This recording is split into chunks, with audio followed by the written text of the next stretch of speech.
Varney, the vampire, or the feast of blood.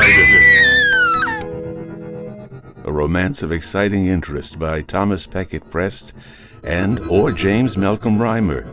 Chapter 24. The letter to Charles, the quarrel, the Admiral's narrative, the midnight meeting. It was Charles Holland who now advanced hurriedly to meet the Admiral. The young man's manner was anxious. He was evidently most intent upon knowing what answer could be sent to Sir Francis Varney to his challenge. "Uncle," he said, "tell me at once. Will he meet me? You can talk of particulars afterwards, but now tell me at once if he will meet me." "Why, as to that," said the Admiral with a great deal of fidgety hesitation, "you see, I can't exactly say." "Not say?" "No, he's a very odd fish. Don't you think he's a very odd fish, Jack Pringle?" "Aye, aye, sir." "There, you hear, Charles, that Jack is of my opinion that your opponent is an odd fish." "But, uncle, why trifle with my impatience? Thus, have you seen Sir Francis Varney?" "Seen him? Oh, yes. And what did he say?" "Why, to tell the truth, my lad, I advise you not to fight with him at all." "Uncle, is this like you? This advice from you? To compromise my honor after sending a man a challenge?" "Damn it all, Jack! I don't know how to get out of it," said the Admiral. "I tell you what it is, Charles. He wants to fight with swords. And what on earth is the use of your engaging with a fellow who has been practicing at his weapon for more than 100 years? "Well, uncle, if anyone had told me that you would be terrified by this Sir Francis Varney and advising me not to fight, I should have had no hesitation whatever in saying that such a thing was impossible." "I terrified?" "Why, you advise me not to meet this man, even after I have challenged him." "Jack," said the Admiral, "I can't carry it on, you see. I never could go on with anything that was not as plain as an anchor and quite straightforward. I must tell all that has occurred." "Aye, aye, sir. The best way." "You think so, Jack?" "I know it is, sir. Always asking pardon for having opinion at all, excepting when it happens to be the same as yours, sir." "Hold your tongue, you libelous villain. Now listen to me, Charles. I got up a scheme of me own." Charles gave a groan, for he had a very tolerable appreciation of his uncle's amount of skill in getting up a scheme of any kind of description. "Now here am I," continued the Admiral, "an old hulk and not fit for use any more. What's the use of me, I should like to know? Well, that's settled. But you are young and hearty and have a long life before you. Why should you throw away your life upon a lubberly vampire?" "I begin to perceive now, uncle," said Charles reproachfully, "why you, with such apparent readiness, agreed to this duel taking place." "Well, I intended to fight the fellow myself. That's the long and short of it, boy." "How could you treat me so?" "No nonsense, Charles. I tell you, it was all in the family. I intended to fight him myself. What was the odds whether I slipped my cable with his assistance or in the regular course a little after this? That's the way to argufy the subject. So, as I tell you, I made up my mind to fight him myself." Charles looked despairingly, but said, "What was the result?" "Oh, the result? Damn me, I suppose that's to come. The vagabond won't fight like a Christian. He says he's quite willing to fight anybody that calls him out, provided that it's all regular." Well, "And he, being the party challenged, for he says he never himself challenges anybody, as he is quite tired of it, must have his choice of weapons." "He is entitled to that, but it is generally understood nowadays that pistols are the weapons in use among gentlemen for such purposes." But he won't understand any such thing, I tell you. He will fight with swords." "I suppose he is then an adept at the use of the sword?" "He says he is." No doubt. I cannot blame a man for choosing, when he has the liberty of choice, that weapon in the use of which he most particularly, from practice, excels." "Yes, but if he be one half the swordsman he has had time enough, according to all accounts, to be, what sort of chance have you with him?" "Do I hear you reasoning thus?" "Yes, to be sure you do. I have turned wonderfully prudent, you see. So I mean to fight him myself, and mind now, you have nothing whatever to do with it." "An effort of prudence, that, certainly." "Well, didn't I say so?" Come, uncle, this won't do. I have challenged Sir Francis Varney, and I must meet him with any weapon he may, as the party challenged, choose to select. Besides, you are not, I dare say, aware that I am a very good fencer, and probably stand as fair a chance as Varney in a contest with swords." "Indeed?" "Yes, uncle. I could not be so long on the continent as I have been without picking up a good knowledge of the sword. which is so popular all over Germany. But only consider this damned fellow is no less than 150 years old. I care not. Yes, but I do. Uncle, I tell you I will fight with him. And if you do not arrange matters for me so that I can have the meeting with this man, which I have myself sought and cannot, even if I wished, now recede from with honor, I must seek some other less scrupulous friend to do so. Give me an hour or two to think of it, Charles, said the Admiral. Don't speak to anyone else, but give me a little time. You shall have no cause of complaint. Your honor cannot suffer in my hands. I will wait your leisure, uncle, but remember that such affairs as these, when once broached, had always better be conducted with all convenient dispatch.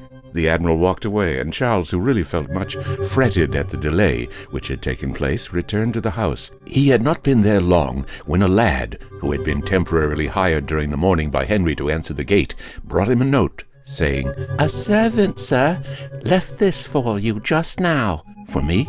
said Charles as he glanced at the direction. "This is strange, for I have no acquaintance about here. Does anyone wait?" "No, sir." The note was properly directed to him. Therefore Charles Holland at once opened it. A glance at the bottom of the page told him that it came from his enemy, Sir Francis Varney, and then he read it with much eagerness. It ran thus: "Sir, your uncle, as he stated himself to be, Admiral Bell, was the bearer to me, as I understood him this day, of a challenge from you. Owing to some unaccountable hallucination of intellect, he seemed to imagine that I intended to set myself up as a sort of animated target for anyone to shoot at who might have a fancy to do so. According to this eccentric view of the case, the Admiral had the kindness to offer to fight me first, when, should he not have the good fortune to put me out of the world, you would try your skill, doubtless. I need scarcely say that I object to these family arrangements. You have challenged me, and fancying the offense sufficient, you defy me to mortal combat. If, therefore, I fight with anyone at all, it must be you. You will clearly understand me, sir, that I do not accuse you of being at all privy to this freak of intellect of your uncle's. He, no doubt, alone conceived it, with a laudable desire on his part of serving you. If, however, you have any inclination to meet me, do so tonight, in the middle of the park, surrounding your own friend's estate. There is a pollard oak growing close to a small pool. You no doubt have noticed the spot often. Meet me there, if you please, and any satisfaction you like I will give you at 12 o'clock this night. Come alone, or you will not see me. It shall be at your own option entirely to convert the meeting to a hostile one or not. You need send me no answer to this. If you are at the place I mention at the time I have named, well and good. If you are not, I can only, if I please, imagine that you shrink from a meeting with Francis Varney." Charles Holland read this letter twice over carefully, and then folding it up and placing it in his pocket, he said, "Yes, I will meet him. He may be assured that I do not shrink from Francis Varney. In the name of honor, love, virtue, and heaven, I will meet this man, and it shall go hard with me, but I will this night wring from him the secret of what he really is.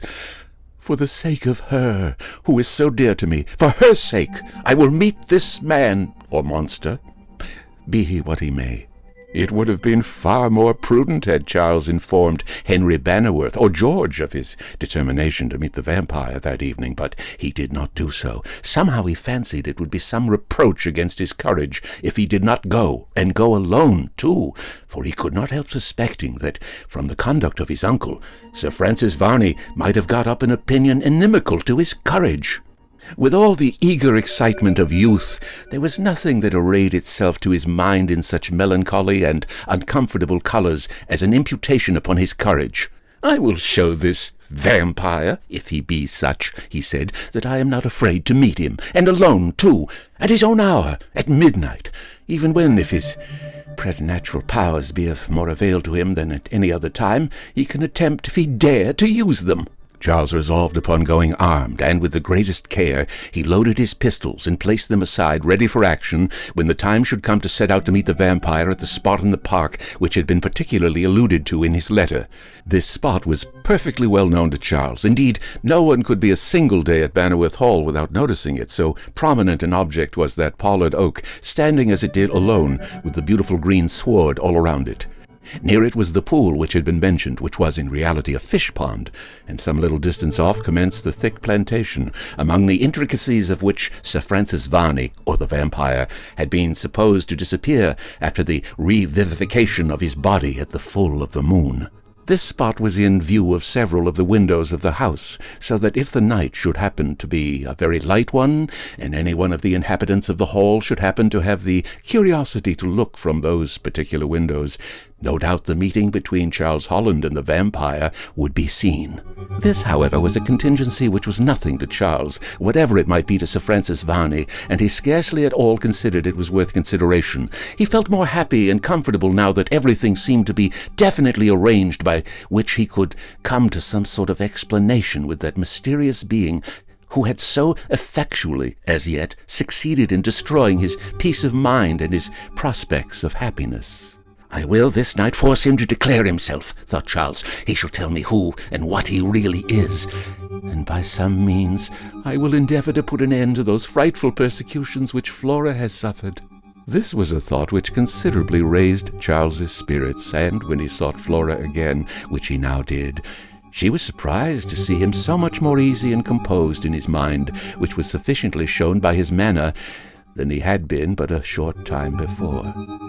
"Charles," she said, "what has happened to give such an impetus to your spirits?" "Nothing, dear Flora, nothing, but I've been endeavoring to throw from my mind all gloomy thoughts, and to convince myself that in the future you and I, dearest, may yet be very happy." "Oh, Charles, if I could but think so." "Endeavor, Flora, to think so. Remember how much our happiness is always in our own power, Flora, and that, let fate do her worst, so long as we are true to each other, we have a recompense for every ill." "Oh, indeed, Charles, that is a dear recompense. And it is well that no force or circumstances, short of death itself, can divide us." "True, Charles, true. And am I more than ever now bound to look upon you with a loving heart? For have you not clung to me generously under circumstances which, if any at all, could have justified you in rending asunder every tie which bound us together, surely would have done so most fully?" "It is misfortune and distress that tries love," said Charles. "It is thus that the touchstone is applied to see if it be current gold indeed, or some base metal, which by a superficial glitter imitates it. And your love is indeed true gold. I am unworthy of one glance from those dear eyes, if it were not." "Oh, if we could but go from here, I think then we might be happy. A strong impression is upon my mind. It has been so for some time that these persecutions of which I have been subjected are peculiar to this house." "Think you so?" "I do indeed." "It may be so, Flora. Are you aware that your brother has made up his mind that he will leave the hall?" Yes, and that only in deference to an expressed wish of mine, he put off the carrying such a resolve into effect for a few days?" "He said so much." "Do not, however, imagine, dearest Flora, that those few days will be idly spent." "Nay, Charles, I could not imagine so. Believe me, I have some hopes that in that short space of time I shall be able to accomplish yet something which shall have a material effect upon the present posture of affairs." "Do not run into danger, Charles." "I will not. Believe me, Flora. I have too much appreciation of the value of an existence which is blessed by your love to encounter any needless risks." "You say needless? Why do you not confide in me and tell me if the object you have in view to accomplish in a few days' delay is a dangerous one at all?" "Will you forgive me, Flora, if for once I keep a secret from you?" "Then, Charles, along with the forgiveness, I must conjure up a host of apprehensions." "Nay, why so?" "You would tell me if there were no circumstances that you feared would fill me with alarm. Now, Flora, your fears and not your judgment condemn me. Surely you cannot think me so utterly heedless as to court danger for danger's sake." "No, not so." "You pause. And yet you have a sense of what you call honor, which I fear would lead you into much risk. I have a sense of honor, but not that foolish one which hangs far more upon the opinions of others than my own. If I thought a course of honor lay before me, and all the world, in a mistaken judgment, were to condemn it as wrong, I would follow it. You are right, Charles. You are right. Let me pray of you to be careful, and at all events to interpose no more delay to our leaving this house than you shall feel convinced is absolutely necessary for some object of real and permanent importance. Charles promised Flora Bannerworth that for her sake as well as his own, he would be most specially careful of his safety, and then in such endearing conversation as may well be supposed to be dictated by hearts as theirs, another happy hour was passed away. They pictured to themselves the scene where they first met, and with a world of interest hanging on every word they uttered, they told each other of the first delightful dawnings of that affection which had sprung up between them, and which they fondly believed neither time nor circumstance would have the power to change or subvert. In the meantime, the old admiral was surprised that Charles was so patient and had not been to him to demand the result of his deliberation. But he knew not on what rapid pinions time flies when in the presence of those whom we love. What was an actual hour was but a fleeting minute to Charles Holland as he sat with Flora's hand clasped in his and looking at her sweet face. At length a clock striking reminded him of his engagement with his uncle, and he reluctantly rose. "Dear Flora," he said, "I'm going to sit up to watch tonight, so be under no sort of apprehension." "I will feel doubly safe," she said. "I have now something to talk to my uncle about and must leave you." Flora smiled and held out her hand to him. He pressed it to his heart. He knew not what impulse came over him, but for the first time he kissed the cheek of the beautiful girl. With a heightened color she gently repulsed him. He took a long, lingering look at her as he passed out of the room, and when the door was closed between them, the sensation he experienced was as if some sudden cloud had swept across the face of the sun, dimming to a vast extent its precious luster.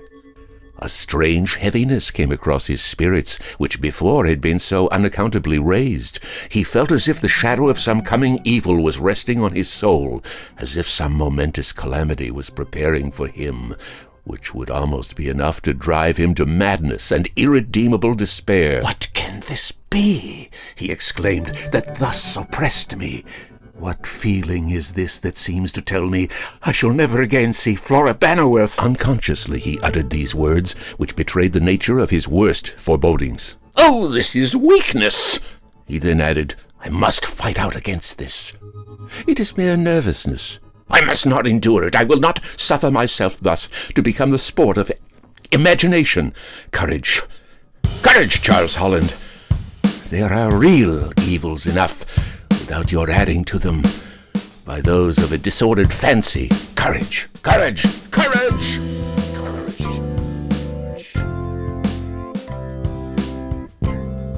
Varney the Vampire, Chapter 24. Read for you by Edward E. French. Varney the Vampire, Chapter 24 is copyright 2024 by Edward E. French, all rights reserved.